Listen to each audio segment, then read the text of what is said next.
Welcome to the Man Cave Podcast with Dan Casper.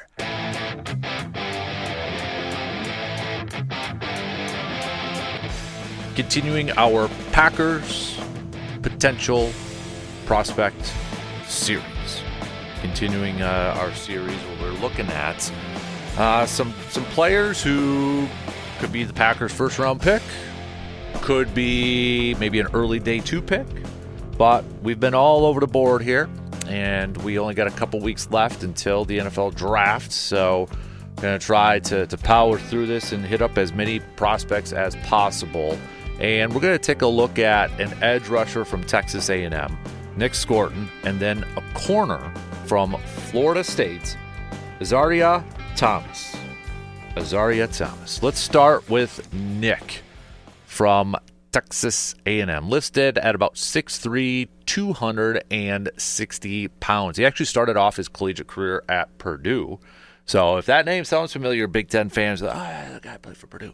But 2022, 2023 seasons, he was at Purdue. 2024 last year, first team All-SEC finalist for the Lott Impact Trophy, top defensive player who exhibits integrity, maturity, performance, academics, community, and tenacity. Sounds like a Packer player, right? Led the team with 14 tackles for losses, 5 sacks. Started 12 games, got a couple of pass breakups as well. And you want to know one of the player comps I saw about him? Trey Hendrickson. So if you wanted Trey Hendrickson in Green Bay, there's one player comp over here. Another player comp, I've seen George Karlaftis, former Purdue player, with the Chiefs. He was also a popular mock to Green Bay from a few years ago. Here's what Daniel Jeremiah had to say about Nic. He's a thick, square-edge rusher. He was a highly productive pass rusher at Purdue before joining Texas A&M. He has torque and power as a rusher.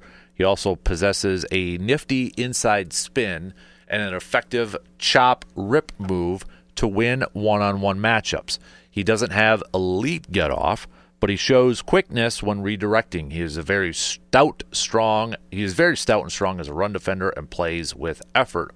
Overall, he lacks elite traits, but he's very instinctive, productive, and tough. So, essentially, he is a guy that's not going to be flashy, right? He's not going to be the flashiest guy out there. He's not going to be the guy that's going to probably wow you with a lot of stuff. But he's solid. He's a solid producing player. Kind of fits that George Karlaftis, if you remember from a few years ago. Wasn't necessarily like the insane, athletically gifted pass rusher, but solid. You know, looking at him a little bit, I'm wondering about the size. Would he have to maybe gain a little bit more muscle and such? I think possibly there's a little bit more room to grow. But when you watch him and you watch some of his highlights, the word that comes to mind when I was watching some of his clips the other day is just solid. And I feel like at times maybe solid is viewed as a negative for some of these players. But I think, honestly, this is a guy that can probably help contribute day one. There's room to grow.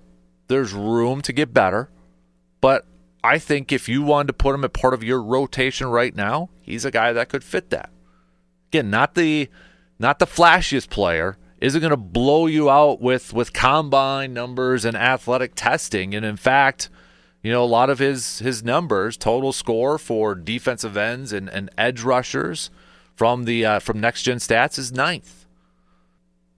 So he's not going to probably wow you a whole lot, but maybe kind of a blue chip collar type of player. I think that would fit Green Bay. And then you got a corner. I'm kind of intrigued with Thomas here. I'm a little bit intrigued with Thomas. Now, I've seen him go back end first round. I've seen him go in the second round as well. But Azareye'h Thomas from Florida State. He's about 6'1.5", about 200 pounds, maybe a little under 200 pounds. So he's got the physical size. He's got that that size that I think a lot of teams want in their corner.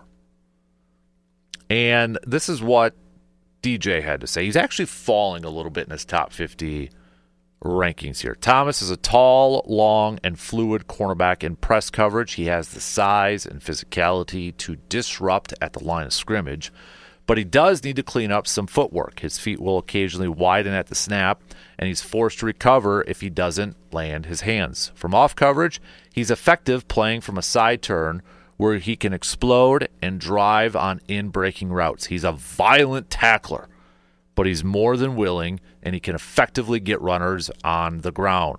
He displays effort to chase plays from the backside. Sources from Florida State rave about his intelligence and character. Overall, Thomas has some areas to clean up, but he has the foundational tools of a dependable starter. And you look at 2024, honorable mention, all ACC, started all 12 games. Interception, 4 pass breakups, 52 tackles. 2023, played in 14 games. 2022, played in 11 games. Again, kind of a theme here. Solid. A solid productive player. Not going to wow you with a ton of combine numbers or testing numbers. He ranked 9th in next-gen stats among corners for total combine score. But I'm intrigued with this guy because when you watch some of his highlights, yeah, he's not afraid to get in there and stop the run, to get involved in taking down running backs. He ain't afraid to stick his nose in there. There was a couple of clips I was watching where it's right in the middle, right into the trenches, going in there and sticking his nose in there. He's got that physical size to be an outside corner. Maybe needs a little bit more molding, but given the cornerback depth chart right now for Green Bay, you could probably bring him in and he's going to be your 4th, but getting plenty of playing time. Because if he is the pick, he's probably on the initial depth chart. It's going to be behind Hobbs, going to be behind Nixon, going to be behind Carrington Valentine, but he's going to be a part of that rotation. So, he's both these guys. If you read the draft reports or you read the scouting reports on them, they're not going to blow you away. They're not going to really probably sell you oh yeah, that's a dude I want. The athleticism, the athletic traits. But if you watch some of the clips, if you watch some of their highlights, some of the tape, you're going to see, I think, 2 solid football players. 2 fundamentally sound football players. And if either one of these guys are the picks for Green Bay, I'd be okay with it. I don't want to say I'd be okay with it. I'd be good. You know, we've had a few picks where it's oh yeah, the freaky athlete. Dude's blowing out the RAS scores or combine scores and such. And sometimes they don't play up to that or they don't live up to that. I just want some good football players. And when you look at some of the other intangibles that these guys have, like Nick being a finalist for the Lott Impact Trophy, integrity, maturity, performance, community, tenacity. Why wouldn't you want that on your football team? And then you got a corner where he gets complimented on his intelligence and character. Why wouldn't you want those type of players on your football team? I do. I want them. So they may not be the most gifted athletes in this draft, but they're good football players. That's what I take away from these 2 guys. These 2 guys, look them up on YouTube. If you don't know a whole lot about them, or the names don't pop out there because maybe they're not getting a ton of talk because they're not the flashiest players in this draft, go look them up. They're solid ball players.